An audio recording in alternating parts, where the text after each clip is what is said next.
You know, on religious holidays, so many of us have family and faith community practices of rereading stories that are important to us related to that holiday.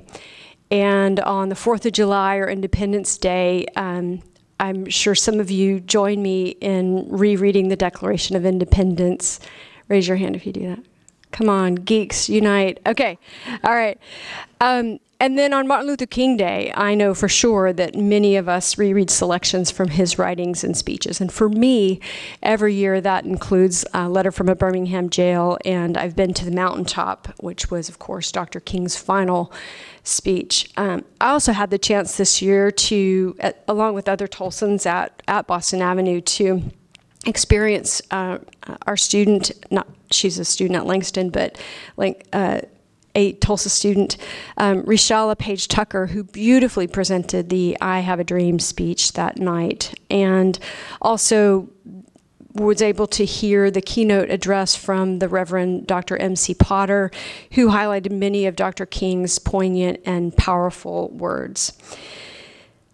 For me, this year, one sentiment weighed heavily, and I noticed actually among folks I follow on social media, friends and family and colleagues, that I wasn't alone in this reaction. And this year, I saw much more attention being paid by my white friends and colleagues to the concept of the white moderate that Dr. King expressed in Letter from a Birmingham Jail. You know it well, I imagine, but I'd like to share his words because he was, after all, just an incredible writer and speaker. He said, "First, I must confess that over the past few years, I have been gravely disappointed with the white moderate.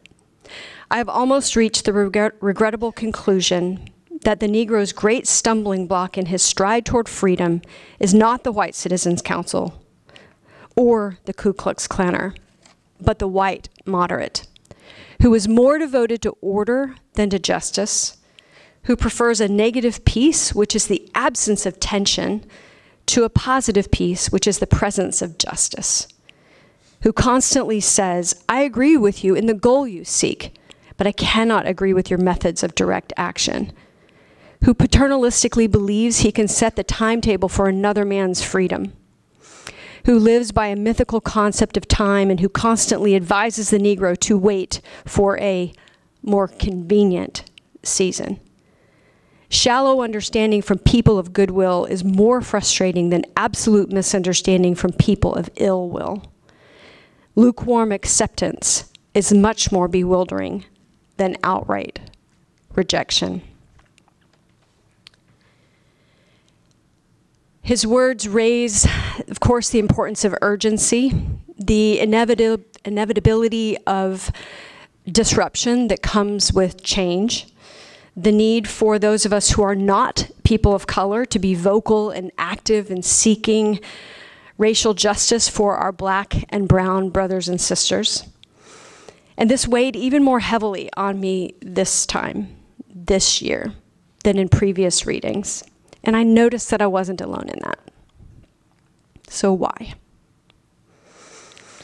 Well, I can only speak for myself, of course, but I imagine that many others had some of the same reasons that I had. We have an urgent need right now for strong words of condemnation of racist commentary and ideology. We have a need for action to combat racism and other actions and words that limit the full rights and human experience of all of those who are not in privileged positions. Sometimes that's obvious, as it was when, or it has been when self-proclaimed Nazis march on American cities in 2017. It's also clear in the uptick in the activities and the emboldened behavior of white supremacists. It is, however, necessary, and perhaps even more so, when racism is less explicit, when it's couched in terms that are code for those who believe in white supremacist ideologies, or when they're excused away as misunderstandings or misinterpretations. It's also less explicit when it's not racism per se, but rather each of our implicit biases that go unexamined. We're working hard urgently, in fact, in Tulsa Public Schools to improve the educational experiences of all students and to close achievement gaps and other disproportional results for our Black, Hispanic, and Native students. We have also, as I hope you know, embraced equity as our core value, which is evident in our academic work, but also includes an examination of biased and inequitable practices more broadly in our system. And that work is all very important and must continue with vigor and with enthusiasm.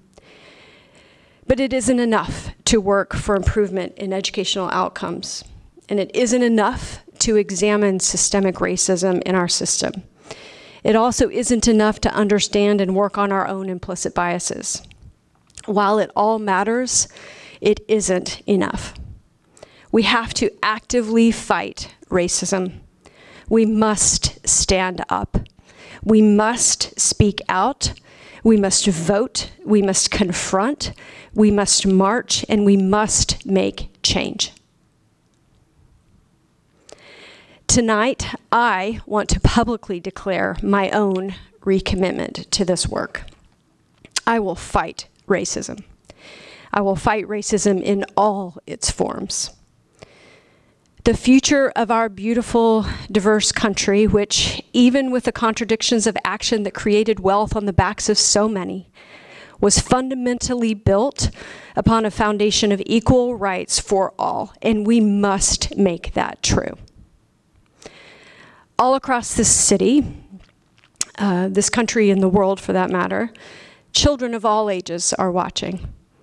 They're watching me, they're watching you, they're watching TV, print, and social media. They're watching us, and they see. They see what we're fighting against. They see what we're fighting for. They see what we're willing to stand up to confront, and they see when we fail to do so. They hear the language used, and they see the way in which we treat one another. Our children are watching. And people are still waiting. So, to my Black, Hispanic, Native, and Asian colleagues, friends, and family, to our teachers, our principals, to our students, to all people of color, as well as others who are disenfranchised by systemic inequities and by outright discrimination, I say this: I will lead for change. I will fight. I will fight with my work. I will fight with my words.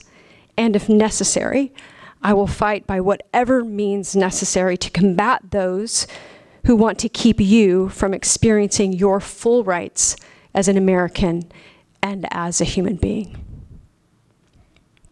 And that concludes my remarks, Madam President.